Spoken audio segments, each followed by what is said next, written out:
शुभ संध्या। तपस्या परिवार के सभी बड़ों को मेरा प्रणाम। आज मैं आप सबके सामने तपस्या उपन्यास के 242 पन्ने पर जो संवाद है मैं उसका वाचन कर रही हूँ। कथा के इस मोड़ पर वैदेही और रणवीर का विवाह टूट चुका है और वैदेही अपने पिता के देहांत से भी दुखी हो गई है और वो गहन अवसाद में चली जाती है। दिन में वह अपने संपूर्ण परिवार के लिए धैर्य रखती है, मुस्कुराती है, पर रात में उसके धैर्य का बांध टूट जाता है और वो कोई न कोई गीत गुनगुनाते हुए रोने लग जाती है। मानसी वैदेही की यह मनोदशा देखती रही है और आज वह उसको धैर्य बंधाने के लिए आई है।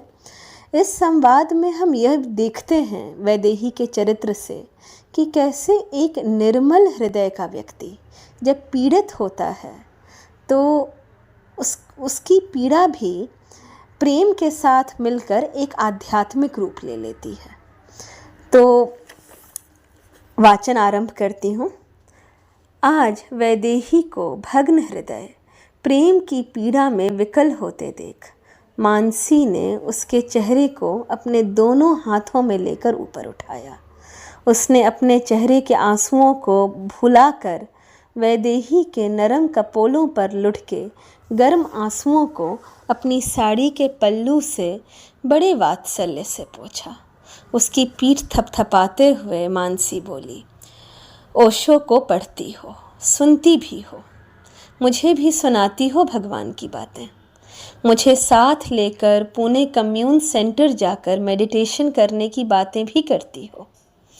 अपने चेहरे पर ज़बरदस्ती मुस्कुराहट लाते हुए मानसी ने कहा, इसीलिए रोती भी हो। भगवान रजनीश ने एक जगह कहा है, धन्यभागी है वह व्यक्ति जो प्रेम के लिए रोता है। वैदेही, तुम मुझे बेटी स्वरूपा ननद मिली, मुझे फ़क्र है तुम पर। दुनिया में लोग पद, पैसे और प्रतिष्ठा के लिए दौड़ते हैं, दुखी होते हैं और इनको खो देने पर रोते हैं, मगर तुम प्रेम के लिए रोती हो। वैदेही, प्रेम ने तुम्हारे हृदय को छुआ है, तुम इस पीड़ा के साथ बह रही हो। बड़ी बात है कि तुमने प्रेम की पीड़ा को स्वीकार किया है। यह प्रेम की पीड़ा का स्वीकार भाव तुम्हें निखारेगा। जिस प्रेम ने तुम्हारे जीवन में खालीपन पैदा किया है, वहाँ तुमने पूजा गृह का निर्माण किया है। उस खालीपन में प्रेम के यज्ञ की वेदी में तुम्हारे प्रेम की पीड़ा तुम्हारे व्यक्तित्व रूपी स्वर्ण को तपाकर निखालिस कुंदन में तब्दील कर देगी। वैदेही सजल नेत्रों से अपनी भाभी की तरफ निर्वाक देखती रही। मानसी ने उसको मौन अपनी तरफ एकटक निहारते देखकर कहा, वैदेही, बंद कमरे में अंधेरे को भगाने के लिए दिया जलाना आसान है, मगर प्रेम की पीड़ा के गहन तम को भगाने के लिए आंधी में दिए जलाने पड़ते हैं। वैदेही, तुम यही सब कुछ तो कर रही हो। तुमने प्रेम का दिन स्वीकार किया, अब प्रेम की रात भी सहज और सहर्ष स्वीकार कर ली है। तुमने माना है कि सुख भी परमात्मा का, दुख भी परमात्मा का।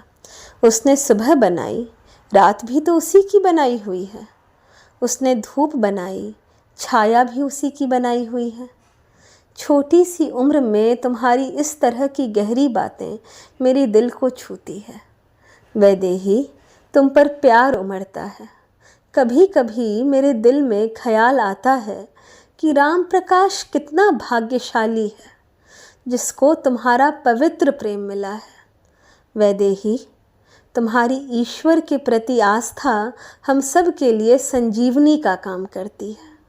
मुझे भरोसा है जिसने तुम्हारे प्रेमी को परदेश भेजा है वही उसको एक दिन वापस लेकर भी आएगा। तुम्हारी स्मृतियों में उसके लिए अनुरक्ति अब भी सजीव है। तुम उसकी अनुपस्थिति में भी उपस्थिति का एहसास कर रही हो। तुम उसके लिए आंखों से आंसू नहीं, असीम प्यार की बरसात कर रही हो। मुझे भरोसा है वह भी तुम्हें नहीं भुला पाएगा।